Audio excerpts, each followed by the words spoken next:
문대원의 위클리 매거진.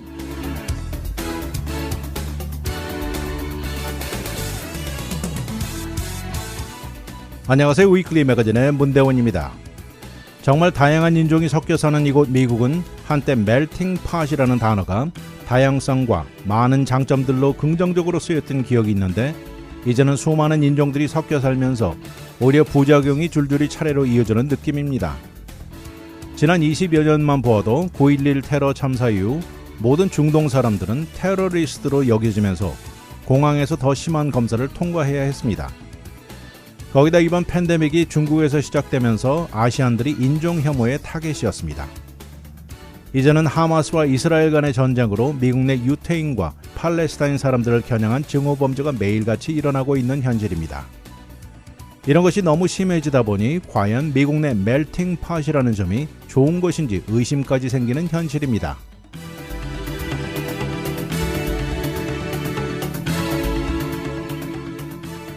오늘의 토픽은 SALT, 스트레스의 한계, 번복되는 은퇴, 캘리포니아로 돌아오는 경우, 그리고 Train Revolution입니다.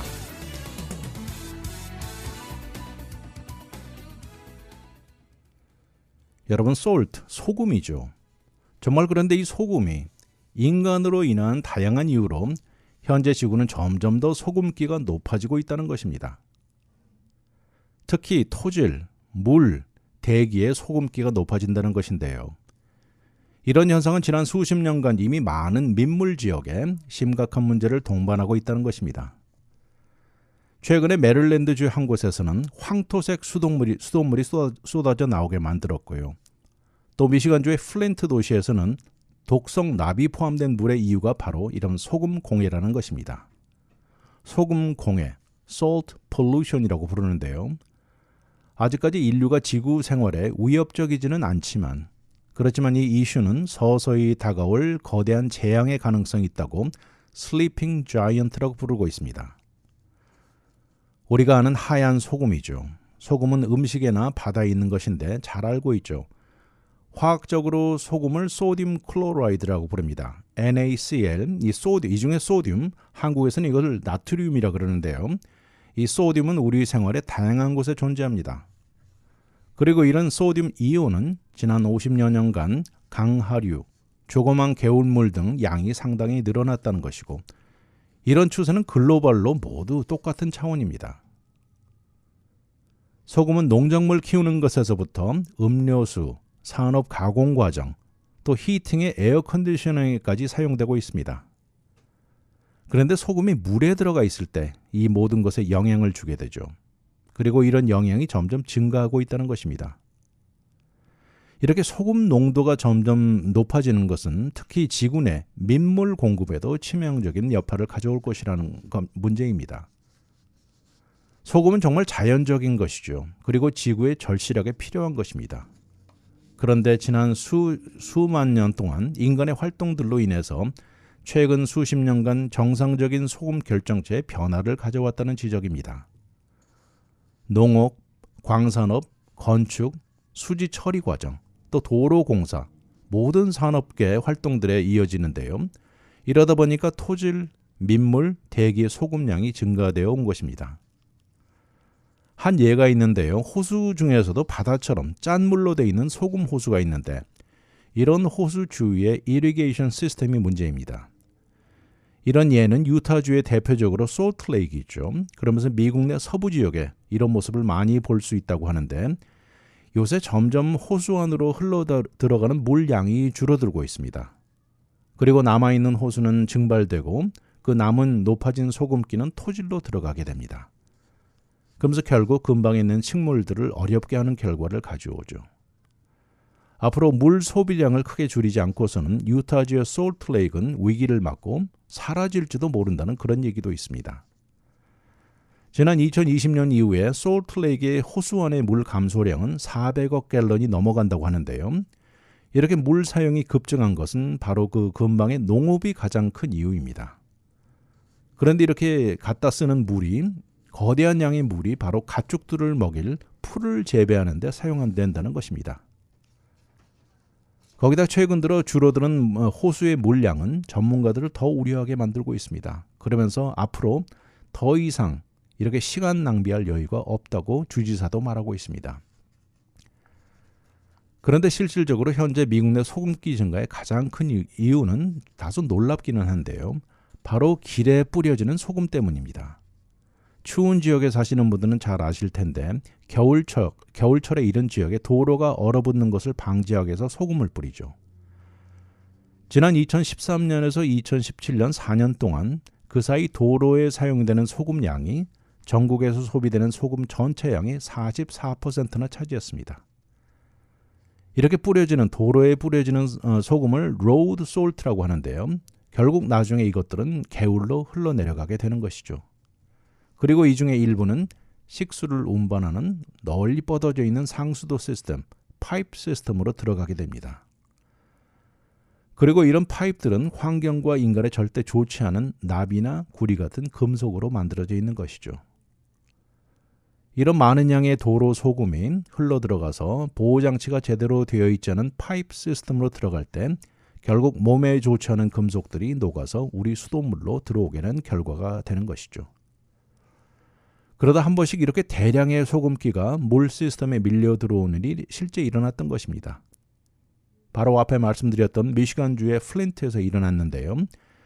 그때 당시 플린트의 상수도 공급 물 소스를 높은 양의 로드 솔트가 들어있는 곳으로 바꾸면서 일어났던 결과입니다. 이 지역에서는 집집마다 연결된 파이프 시스템이 오래된 납 레드 파이프로 되어 있는데 사람들이 방어책 없이 납이 포함된 이 식수가 전달된 결과를 가져왔습니다. 거기다 최근 워싱턴주 같은 곳에서는요, 한 가지 해결책을 내놓았는데요. 이렇게 길거리에 뿌리는 소금, 로드 솔트 대신 대책을 마련했습니다. 겨울철에 도로에 소금을 뿌리기보다는 그 대신 이 비트 주스를 사용합니다. 이 무같이 생긴 빛을 갈아서 주스를 만들어서 이렇게 만들어진 소금물은 이 포함된 소금량도 더 적고요. 얼음이 어는데 온도를 더 낮추어줘서 한층 더 추워져야 도로가 얼기 시작한다는 것입니다. 그리고 이것은 길에 밀착되는 강도도 더 높으면서 그리고 친환경적인 차원의 각광을 받고 있는 다른 옵션입니다. 이번 연구 발표가 나오기 전 과학자들은 인간이 글로벌 차원에 얼마나 소금 농도에 영향을 주고 이것이 변하게 만들었는지 몰랐다고 합니다. 그리고 이런 문제가 이렇게 광범위하고 큰 스케일인 줄 몰랐다는 것입니다. 그리고 결과는 상당히 우려스럽다고 밝힌 것입니다. 한 과학자는 우리는 지구를 절대 salty하게 만들어서는 안 된다고 강조하면서요. 인간이 자연적으로 배열되어 있는 밸런스, 이 상태에 소금을 재분비하는 것을 하는 것은 절대 큰 재앙을 불러올 것이다. 이렇게 말을 했습니다. 사실 이 freshwater 공급 시스템에 거대한 위협을 가져올 것이라고 지적하고 있는데요. 지구 전체를 놓고 봤을 때 이 우리가 먹는 민물, freshwater는 전체 물정의 3%밖에 안 됩니다. 이렇게 적은 양의 freshwater, 이 소금이 위협하는 결론을 가져오는 것이죠. 친환경적인 움직임은 다양하지만 현재 글로벌 워밍에 연관된 이산화탄소 방출에 신경 쓰는 것처럼 이제는 지구상 소금기의 커다란 증가도 제외돼서는 안 된다는 지적입니다. 만약 어느 날 마실 freshwater, 물이 다 없어졌다면 어떨지 생각해 봐야 한다고 하면서 소금기로 물드는 salinization이 심각도를 이해해야 한다고 강조하고 있습니다. 잠시 후 돌아오겠습니다. 문대원의 위클리 매거진은 30여년간 오직 이민법만 다뤄왔습니다. 이민법 전문 변호사 4명이 함께 도와드리는 희망 법률그룹 제공입니다.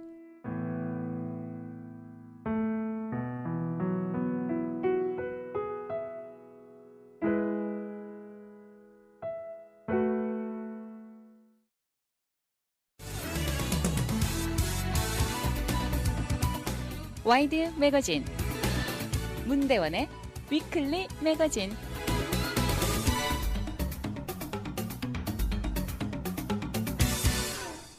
지난주 뉴스에서 다 들으셨겠지만 이 전직 4명의 LA 카운티 셰리프 멤버가 24시간도 채 안 되는 사이에 모두 자살한 소식이었습니다.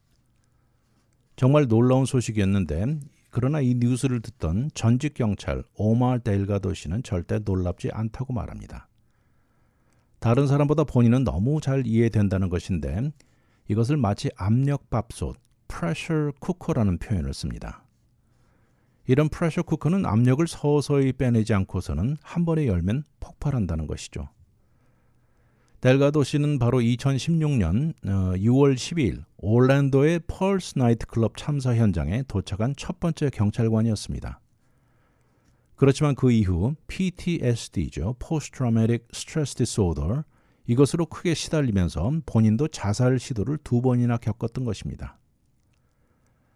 지난주 LA 카운티 셰리프스 디파트먼트는 3명의 현직 또 1명의 은퇴 멤버의 사망 소식을 전하면서 4명의 자살을 각각 독립적으로 조사하고 있다고 말했습니다. 셰리프스 디파트먼트의 최고 치프 로버트 루나는 너무나 충격적인 비극이라고 말하면서 디파트먼트 전체가 흔들거리고 있다고 말했습니다. LA 셰리프의 협회 회장 리처드 피펜츠는 4명의 자살이 서로 연관되지 않다는 확률이 크다고 말했습니다.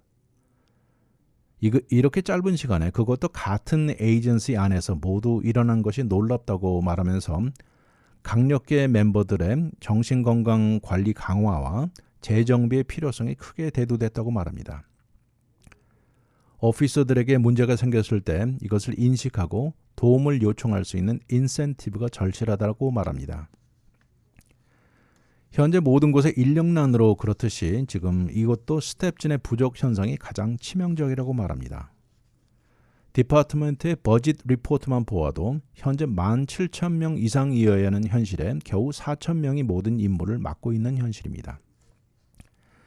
실제로 지난 6개월에 걸쳐서 고용부서는 부단한 노력을 기울였지만 늘어난 숫자는 고작 15명입니다. 어떤 경우에는 오피서들이 일주일에 70시간 이상 일하는 경우가 태반이라고 하면서 가족 보는 일은 불가능하고요. 엄청난 스트레스 안에서 생활하는 것입니다. 이런 문제는 LA 카운티 셰리프스 디파트먼트의 문제는 절대 아니라는 것이죠.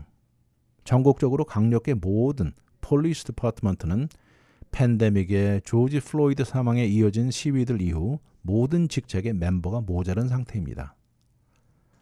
사실 이런 강력계에 근무하는 오피서들, 일을 하는 근무 중에 만나는 사람들이나 상황은 인생의 가장 힘들고 스트레스한 상황에 만나는 확률이 높습니다.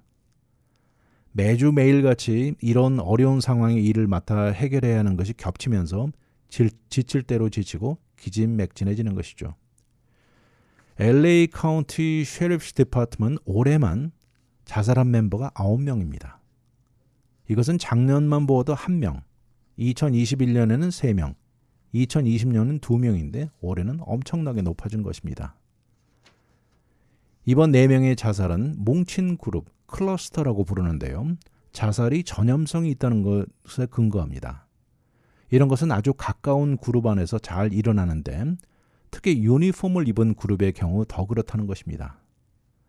이럴 때 그 중에 한 사람이 자살할 경우 다른 자살 시도에 이어지는 사망의 위험도는 그만큼 높아진다는 것이죠. 사실 일반적으로 미국인들을 볼 때 일반 미국인들보다 경찰의 자살 확률이 무려 54%나 높게 나옵니다. 그런데 이런 문제를 입을 열고 도움을 청하는 것을 거부하는 것이 현 경찰들의 문화입니다. 이것의 뿌리는 아주 깊고요. 이런 본인 직업을 유지하는 데 영향을 준다고 믿는 데서 오는 것입니다. 사실 디파트먼트 차원에서도 볼 때요.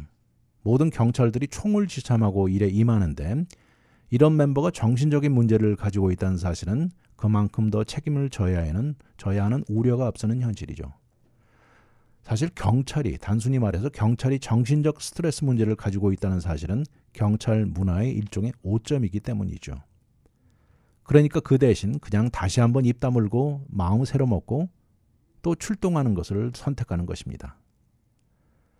한 베테랑 경찰이 있는데요. 지난 50년 본인의 커리어를 뒤돌아볼 때 한꺼번에 5명이 살인된 현장에 출동했을 때 기억을 하고 있습니다. 도착했을 때 5명이 죽어있는 현장을 보는 순간 절대 이것은 정상이 아니라는 생각이 컸습니다. 그러면서 과연 내가 무엇을 해야 하나 쏟아오르는 감정을 억누르면서 그날 밤을 넘긴 것이죠. 그 이후 점점 쌓여가는 스트레스는 높아만 갔다는 것입니다. 이분은 오늘날 필라델피아 폴리스 디파트먼트의 치프로 있으면서 본인의 경험을 토대로 이 디파트먼트의 모든 경찰을 이 정신건강 체크업을 매년 의무화하고 있습니다. 그러다 보니까 서서히 몇 명 경찰들은 자진해서 두 번째, 세 번째 체크업을 원한다고 나타나고 있습니다. 가장 문제가 심각한 경우는 어떤 경우냐면 아무 도움을 찾지 않고 속으로 담아두고 있는 경우라고 강조합니다. 이럴 때 경찰의 행동이라든가 외모, 수행 능력 등에 갑자기 조금이라도 변화가 생길 때 이것이 신호가 될 수 있다는 것이죠. 이럴 때는 전적으로 지원이 있어야 한다고 강조합니다. 전직 뉴욕 폴리스 디파트먼트 인질 흥정가 출신이고요. 현재 콜롬비아 유니버시티 메디컬 센터의 연구 과학자인 Dr. 제프 톰슨 박사는 경찰 자살의 가장 큰 이유로 두 가지를 듭니다. 첫 번째는 스트레스에, 두 번째는 치료되지 않고 방치된 정신건강 문제가 합쳐져서라는 것이죠. 현재 올해 전국적으로 86명의 경찰이 자살로 목숨을 끊었습니다. 그런데 실제 숫자는 약 25% 정도 더 높을 것이라는 것이죠. 왜냐하면 경찰 디파트먼트는 앞에 말씀드린 대로 이런 오점을 남기지 않으려고 사망 이유를 다른 것으로 기록한다는 것입니다. 이런 오점으로 인한 것을 없애려는 노력을 진행 중이지만 실제로 여전히 수많은 강력계 종사자들은 정신건강 문제로 다가올 결과를 피하려는 것이 역력합니다. 이런 차원의 앞에 말한 델가도 씨는 그때 당시 현장 펄스 나이트 클럽에 도착했을 때 범인이 무려 49명을 살해하고 수십 명의 부상자가 널려있는 참극 현장이었습니다.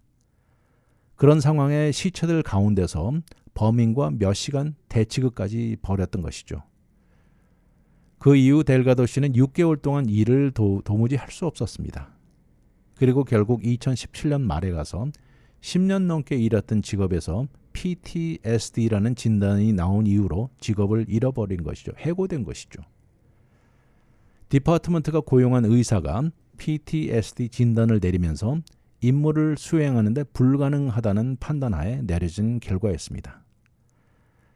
델가도 씨는 말을 합니다. 그때 나는 결국 상관에게 도움을 요청하면서 팔을 뻗친 것인데 결국 모든 것을 다 잃어버렸다. 이렇게 말을 합니다.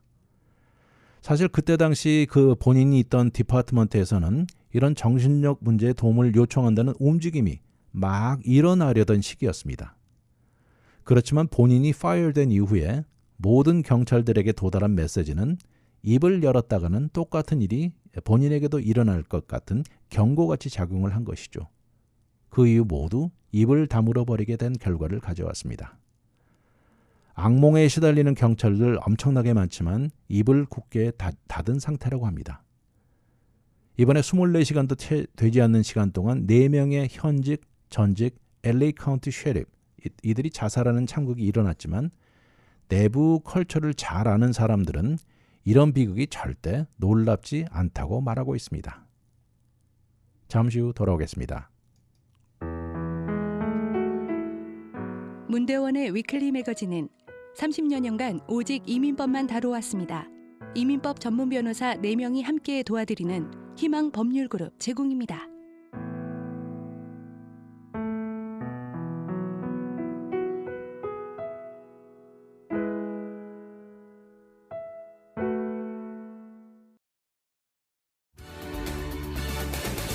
오늘의 미국 안 봐도 눈에 환합니다. 와이드 매거진 문대원의 위클리 매거진.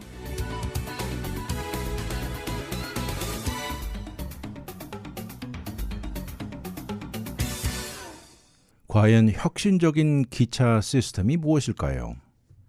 바로 밤에 기차를 타고 잠자면서 가는 것인데요. 앞으로 이것이 만약 성공한다면 자정의 비행기를 타고 떠나는 레드아이 같은 것을 대신하는 옵션이 될지도 모른다는 것입니다. 현재 유럽 전역에서 나이트 트레인이 지난 10여 년간 하락세를 돌아서 다시 고개를 들고 있습니다.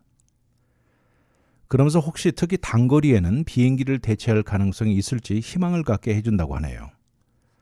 밤에 혹시 기차를 타보신 분들은 아실 테지만 이것도 나름대로 추억거리가 된다고 합니다. 늦은 밤에 기차를 탄다는 것 자체가 일종의 애드벤처 같은 느낌이 들기도 하죠. 그동안 이런 기차가 사실 Murder on the Orient Express 또는 From Russia with Love 같은 영화에도 등장하기도 했죠. 거기다 늦은 밤 도심지를 빠져나오면서 기차 안에서 잠을 자고 일어나면 새로운 도시에 도착하는 것도 새롭죠. 그런데 이것이 눈 뜨고 나면 어떨 때는 외국이라면 더 신기할 것이고 이런 추억은 평생 갈 것입니다. 최소한 이런 것들이 이론적으로는 가능합니다. 그래서인지 최근에 새로 제작되어서 나온 밤기차들 희망과 기대를 갖게 한다고 하는데요. 가격 면에서도 밤에 잠자는 숙박 비용과 수백 마일의 여행이 겸해지면서 가격도 장점이 될 수 있다고 합니다. 그렇지만 실제로 나이트 트레인 운영은 상당히 복잡하고 많은 노동력이 요구되고요. 경비가 높게 들어가는 것이 사실입니다. 이런 것들 때문에 지난 수년 동안 하향세를 맞게 한 것이죠. 그리고 지연이 아주 잦습니다. 이런 지연이 몇 분 정도가 아니라 몇 시간씩 지연이 일어나기 일쑤였는데요. 그리고 솔직히 잠자는 시설은 질적인 면에서 아주 비싸면 현대식이면서 안락한 것도 있지만 사실 상당수는 가장 기본만 갖추어져 있고 형편없는 구식도 절반 이상 넘어간다는 것입니다. 거기다 추억거리로 환상에 젖어서 탑승한 나이트 트레인 안에 모르는 사람들과 공유해야 하거나 엄청나게 시끄러운 티니에이저들로 가득 차고 또 그 안에서 요란한 파티가 진행된다면 이 상황은 완전히 달라질 것입니다. 그런데 유럽의 최근에 나온 새 기차들을 보면 앞으로 희망을 갖게 한다는 것입니다. 여행객들을 고려해서요. 상당수의 변화가 있었고 단거리 비행기를 대체할 수 있는 옵션으로 자리 잡으려는 의도가 느껴진다고 전문가가 말합니다. 팬데믹에서 정상으로 찾아가고 있는 현실에 이제는 여러 개의 유럽 대도시들을 연결하는 기차들이 다시 활발해지고 있습니다. 현재 이것을 리드하는 국가가 바로 오스트리아인데요. 오스트리아 페더럴 레일웨이즈는 나이트젯 네트워크가 바로 이것입니다. 지난 몇 년 동안 유럽 메이저 도시들을 밤에 연결해 온 것인데 다가오는 12월에는 또 다른 새로운 럭셔리어스 기차, 이것이 비엔나에서 함부르크 노선에 배치되면서 아주 편안한 침대 캐빈에 혼자 온 여행객도 다른 사람과 공유하지 않아도 되는 개인 파드를 마련했고요. 총 33대의 새로운 기차를 마련했습니다. 그러면서 완전히 새로운 나이트 트레인이 복귀한다는 신호를 보내는 것까지 느껴진다고 전문가가 말합니다. 이 분야 전문가 중에 마크 스미트 씨가 있는데 새로운 기차에 감탄했다고 말했습니다. 완전히 클래시하다면서 박수를 쳤고요. 나이트젯의 성공 확률이 높아 보인다고 말했습니다. 모든 싱글이나 더블 클래스 안에 이 샤워와 토일렛을 갖추고 있다면서 가격도 적당하면서 포근한 침대를 제공하는 데 놀랐다고 말했습니다. 더 이상 여행객이 모르는 사람과 같은 공간에서 잠을 자야 하는 것을 피할 수 있게 해주었다고 말했습니다. 이 앞에 말한 혼자 탄 승객이 타는 파드라는 것은요, 이 미니 캐빈인데 바로 일본 스타일 캡슐 호텔을 기찻길 위에 놓은 셈이라고 표현하면서 이것이야말로 최고의 발명이다, 이것을 말했고 아주 대히트 칠 것이라고 말했습니다. 이미 스위스와 독일 정부와 협상을 이루면서 나이트젯은 앞으로 메인 허브를 비엔나와 주리크에 두고 독일, 오스트리아, 이태리, 헝가리, 폴란드, 체크 리퍼블릭 안의 대도시들을 연결할 것입니다. 그리고 최근에 파리와 브뤼셀, 암스테르담이 조인했다는 것입니다. 이들의 이런 성공을 보면서 다른 국가들도 강력하게 동참하고 있습니다. 특히 이 중에 프랑스와 이태리, 스웨덴이 아주 앞장서고 있는데요. 이들도 그들 자체의 밤에 운영하는 나이트 오퍼레이션을 각각 재점검에 들어갔고요. 그동안 방치되고 사용되지 않던 노선들을 복구하면서 적극적인 참여를 구상하고 있다는 것입니다. 이태리의 트렌이탈리아는 70개의 새 기차를 구입해서 나이트 트레인에 사용할 예정입니다. 질 높은 캐빈에 샤워에 토일렛이 들어있는 디자인만 계획할 예정이고요. 첫 번째 구간은 밀란에서 시실리로 연결되는 노선을 잡았고 궁극적으로 370개 새로운 나이트 트레인을 계획하고 있습니다. 미국의 경우 전국 승객 담당 기차인 앰트랙도 14개 오버나이트 노선에 걸쳐서 800개가 넘는 오래된 기차를 새로운 것으로 교체 중이라고 합니다. 이 중에는 전 세계적으로 널리 알려진 캘리포니아 제퍼 그리고 코스트 스타라이트 노선도 포함되어 있습니다. 그러다 보니까 여러 개 민간 기업들이 유럽 마켓에 들어오려는 노력 중입니다. 이들은 한층 더 저렴하지만 질 높은 어카모데이션에 다양한 노선을 약속하고 있어서 경쟁력이 있어 보인다는 전문가들 의견입니다. 현재까지 이 모든 조건을 갖추고 실제로 기차로 이용해 움직인 기차는 많지는 않습니다. 스웨덴의 스날타그는 스톡홈과 덴마크 또 독일을 연결하고요. 책 리퍼블릭의 노선은 밤기차를 프라하에서 크로아시아의 아드리아틱 코스트까지 연결하고 있다는 것입니다. 그러나 앞으로 많은 걸림돌도 거쳐나가야 할 가능성도 높아 보이는데 최소한 유럽에서는 밤기차를 타고 밀라노에서 베니스, 로마, 독일 함부르크, 그리고 베를린, 코펜하겐 등 밤의 기차에 탑승해 편하게 취침을 취하고 나면 아침이면 새로운 도시 또는 다른 나라에서 잠 깨는 경험도 가능해 보인다는 것입니다. 과연 앞으로 밤에 비행기를 타는 대신 선택할 수 있는 다른 옵션이 될지 두고 볼 일입니다.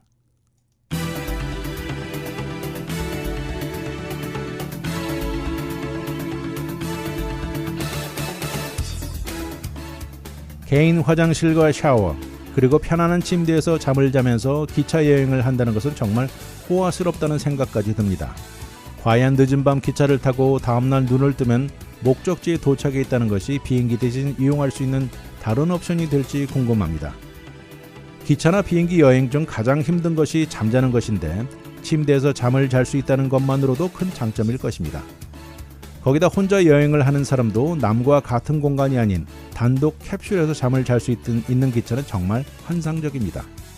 잠자는 동안 기차가 본인 목적지까지 데려다 주면서 시간도 줄여준다는 것은 정말 큰 이점이라 할 수 있습니다. 자동차 이용에 한참 뒤처져 있는 미국 기차 시스템이라고 하는데 과연 앞으로 이런 혁신적인 변화가 미국에서도 이루어질지 두고 볼 일입니다. 위클리 매거진은 인터넷을 통해 다시 들을 수 있습니다. radiokorea.com에 들어와 다시 듣기를 누르시고 편안한 시간에 들으십시오. 또한 위클리 매거진을 유튜브에 들어와 RKTV 1540을 통해서도 들을 수 있습니다. 지금까지 위클리 매거진 진행의 문대원이었습니다. 감사합니다.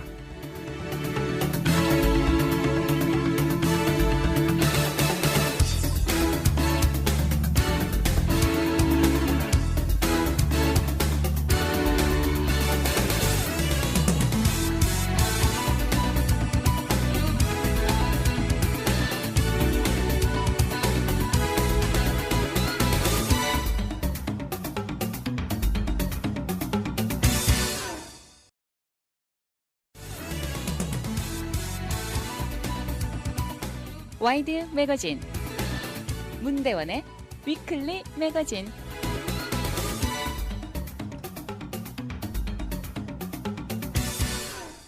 올해 63살인 스티브 프레베스크 씨가 있습니다. 스티브 씨는 지난 8년 동안 로스앤젤레스에 살던 사람인데 그러다 플로리다주로 이주한 사람입니다. 현재 플로리다주의 사라소타에 사는데요. 그렇지만 현재 그곳 상황 더 이상 살 수 없다면서 캘리포니아로 돌아올 마음을 먹었습니다. 지난 2018년 플로리다 이주 당시 어머니가 돌아가시고 비즈니스 기회를 얻어서 옮겼던 것입니다. 그렇지만 플로리다의 뜨거운 기후와 습도, 그의 표현에 의하면 솔직하지 못한 라이프 스타일이 마음에 들지 않는 이유라고 말했습니다. 그러면서 캘리포니아로 다시 돌아오는 것을 마음먹고 물론 캘리포니아주에서 생활비는 더 감당해야 하겠지만 그만큼 가치 있다고 내린 결론입니다. 캘리포니아로 돌아갈 생각을 하니까 마음이 너무 기쁘다고 말을 하면서요. 그렇지만 생활비는 더 들지만 캘리포니아 직업에서 받는 보수가 플로리다보다 한층 더 높아서 다행이라고 말합니다. US 센서스에 의하면 지난 2021년에서 22년 사이 거의 5만 1,000명의 캘리포니아 주민이 플로리다로 이주했습니다. 이렇게 움직인 사람들의 대다수는 플로리다주의 낮은 생활비에 조금 더 느린 슬로우 페이스 라이프가 이유였습니다. 그렇지만 이렇게 옮긴 상당수가 스티브 씨와 비슷한 이유로 플로리다주에서 실제로 이제는 빠져나오고 있는 것도 사실입니다. 왜냐하면 요새 플로리다 주로도 돈에 여유가 있는 타주 사람들이 많이 몰려오다 보니까 이제는 플로리다주 생활비도 예전보다 한층 더 증가했다는 것입니다. 그런데 이 같은 기간에 반대로 플로리다주에서 캘리포니아로 이주한 사람 숫자도 28,500명이 넘었습니다. 플로리다 주 전체를 놓고 보면 2021년에서 22년 사이 73만 9천 명이 이주에 들어왔고요. 동시에 49만 명이 플로리다주에서 이사해 나간 것입니다. 이 중에 많은 숫자가 마이애미 비치나 템파베이 지역의 팜트리에 끌려 이주한 것이겠지만 이 중에 상당수는 나쁜 기후에 저임금, 주택 가격의 상승 등의 이유로 떠난 것입니다. 스티브 씨는 원래 뉴욕주의 서부 지역에서 성장했습니다.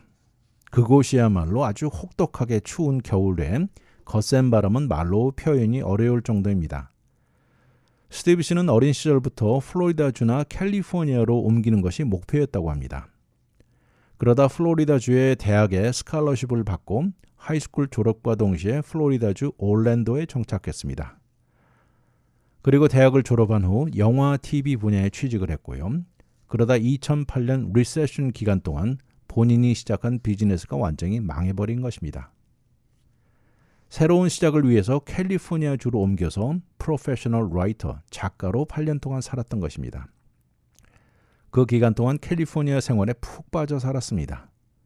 본인이 추구하던 모든 것이 다 만족되는 것이었다고 말을 하면서 특히 캘리포니아주의 기후는 최고라고 말을 하고요. 하루하루가 너무 즐겁고 행복했다고 합니다. 그러다 어머니 건강이 최악이 되면서 뉴욕으로 옮겨야만 한 상황이 다가왔습니다. 그렇게 옮겨서 3년 동안 어머니를 돌보다 결국 세상을 떠나시고 그리고 기회가 나서 그때 당시 플로리다주로 가서 프로페셔널 라이터를 계속할 수 있었던 것입니다. 그렇지만 그때 돌아간 플로리다는 대학 시절 본인이 알았던 플로리다주는 모두 사라졌다고 합니다. 그곳의 생활은 점점 더 견디기 힘들어지고 더 이상 플로리다주가 어떤 곳인지 모르겠다고 말했습니다.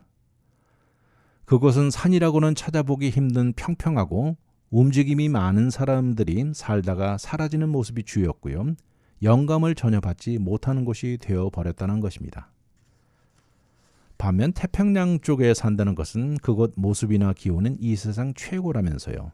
다른 어떤 곳도 비교될 수 없다고 말합니다. 지난 여름 사라소타 본인 자동차 안의 온도계가 111도를 가리키면서 그리고 며칠 후에도 여전히 108도였다는 것입니다. 플로리다주에 살면서 경험했던 기온 중 최고로 기억난다고 말하면서 이곳은 사람이 살면서 생활하기 너무 힘든 곳이다 이렇게 말을 했습니다. 자동차 한 번 타고 나면 옷이 완전히 땀으로 축축해져 버리는 곳이고요. 이런 열로 인해서 많은 플로리다 사람들을 지치게 만들고 상당수는 조기 은퇴를 고려하게 만든다는 것입니다. 본인이 사는 사라소타는 이번 여름 가뭄으로 여름 폭염의 레벨은 더 심각했고요. 그런데 지난 여름에는 반대로 거의 매일 폭우가 쏟아졌다는 것입니다. 그렇지만 이곳에 비교하면 더운 기온이지만 캘리포니아주는 낮은 습도로 생활이 아주 너무 적격이라고 말합니다. 해변가에 따라 전형적인 캘리포니아의 모습은 플로리다에 살고 있는 본인은 늘 불러왔다고 웃습니다. 예전에 본인이 살던 스튜디오 시티의 기온도 90도, 100도를 넘을 때도 있지만 저녁에는 60도대로 떨어지면서 잠자기 너무 편안했던 것을 기억합니다. 거기다 최근 들어 캘리포니아에서는 느끼지 못했던 정치적인 부작용이 플로리다주의 하루 생활에 끼어들기 시작했다고 말합니다. 그가 사는 동네도 이제는 완전히 양극화된 것이 역력하면서 점점 사람들이 서로 적개심을 갖고 살아가는 것이 피부로 느껴진다는 것입니다. 또 한 가지 예전에 로스앤젤레스에 살면서 만끽했던 다양한 문화가 그립다고 합니다. 현재 그가 살고 있는 곳은 확실하게 동질적이라는 것입니다. 캘리포니아로 옮겨서 돈을 더 쓸 각오는 이미 되어 있고요. 렌트 값을 비교하면 플로리다에 사는 것보다 한 달에 최소한 $1,000는 더 쓸 각오를 하고 있습니다. 그렇지만 요새 무조건 플로리다주 렌트가 저렴한 것은 아니라고 강조합니다. 올랜도 지역 렌트도 많은 타주 사람들이 옮겨오면서 최근에 많이 오른 상황이라고 강조합니다. 그러니까 많은 사람들이 단순히 생활비가 저렴한 곳을 찾아서 캘리포니아를 떠난다고 하는데 사실 그 차이는 점점 더 적어지고 있다고 말합니다.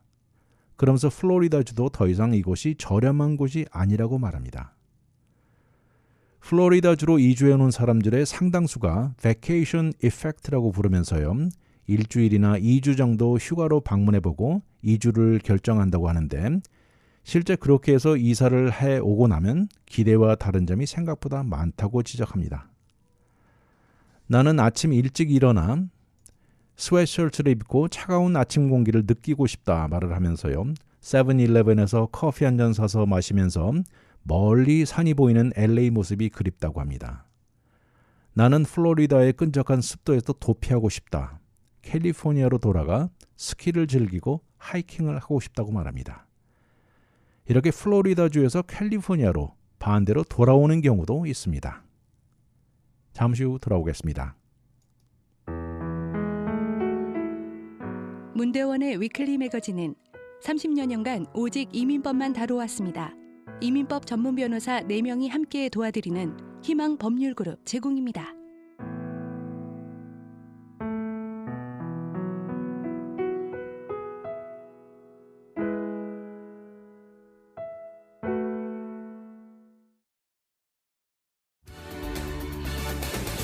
오늘의 미국 안 봐도 눈에 환합니다. 와이드 매거진 문대원의 위클리 매거진.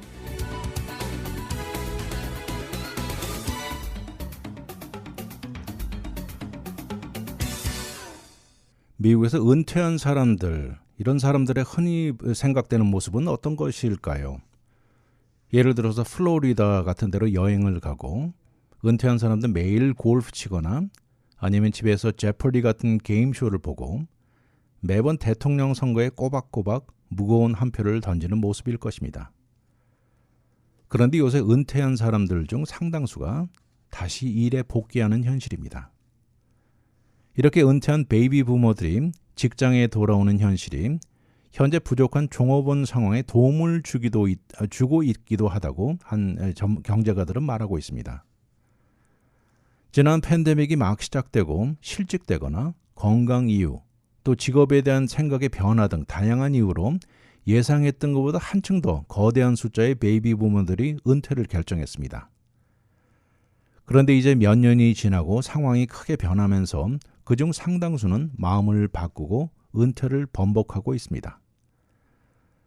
이렇게 180도 변환되는 다양한 이유가 있겠지만 지금 40여 년 만에 겪고 있는 가장 심각한 인플레이션에 경기 침체 우려, 또 오르락 내리락 거리는 주식시장 등 다양한 불안정한 것들이 작용을 한다는 것입니다. 이제 팬데믹에서 충격에서 서서히 벗어나면서 사회는 정상적인 모습을 찾아가고 있으면서 팬데믹 당시 은퇴했던 사람들 중 68%가 일터로 돌아오는 복귀를 고려 중인 것으로 나타났다고 CNBC 서베이가 말했습니다. 팬데믹 가운데 모든 분야는 인력난으로 고전을 겪었고 실제 지금도 진행 중이라고 해도 과언이 아닐 정도인데요.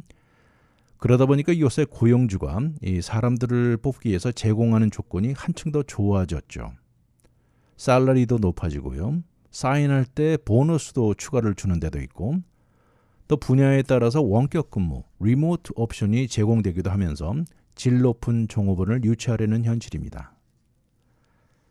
팬데믹 초기에 레이오프를 당했다는 한 베이비 부모가 있는데 최근에 직업 인터뷰를 2군데나 했다면서 조만간 좋은 소식을 기대한다고 말합니다.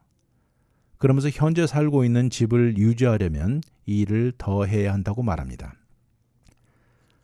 CNBC 설문조사를 보면 팬데믹 때 은퇴한 베이비 부모들 중 33%는 건강 이유, 27%는 코비드 우려 이후, 또 19%는 단지 일을 더 이상 하기 싫은 이유로 은퇴를 했습니다. 그런데 팬데믹이 사실상 이제는 걱정거리가 아닌 현재 150만 명의 은퇴한 베이비 부모들이 다시 일하려고 한다는 것입니다. 많은 은퇴한 베이비 부모들은 직접 본인들이 말합니다. 올해는 여행이나 많이 다닐 줄 알았었는데 그렇지만 지속적으로 재정적인 인컴이 중요하다는 생각이 들면서 은퇴를 번복한다고 말합니다. 연방정부 자료에 의하면 이런저런 이유로 작년 말의 은퇴자 숫자는 280만 명에서 줄어들고 있습니다. 이런 것은 많은 숫자가 일터로 돌아가는 것을 반영한다고 하는데요. 지난 6월만 봐도 이 숫자가 170만 명으로 줄어들었습니다. 그런데 점점 줄어드는 출산율에 여러 가지 이유로 노동력은 지속적으로 감소해 가면서 인력난이 조만간 해결될 기미는 보이지 않는다고 전문가들이 내다봅니다. 이런 상황에서 일터로 복귀하는 베이비 부모 숫자들도 커지고 있지만 사실 베이비 부모들이 은퇴한 숫자도 거대하게 늘어나고 있습니다. 그러다 보니까 여기 연관된 소셜 시큐리티나 메디케어 같은 연방 프로그램을 위협하는 현실도 같이 있습니다. 이런 면에서 볼 때 베이비 부모들의 은퇴가 피크가 달하는 시기가 다가오는 2030년 정도 되는데 그때 가서는 건강이나 노년층 케어하는 분야에 거대한 스트레스가 작용될 것도 전망되고 있습니다.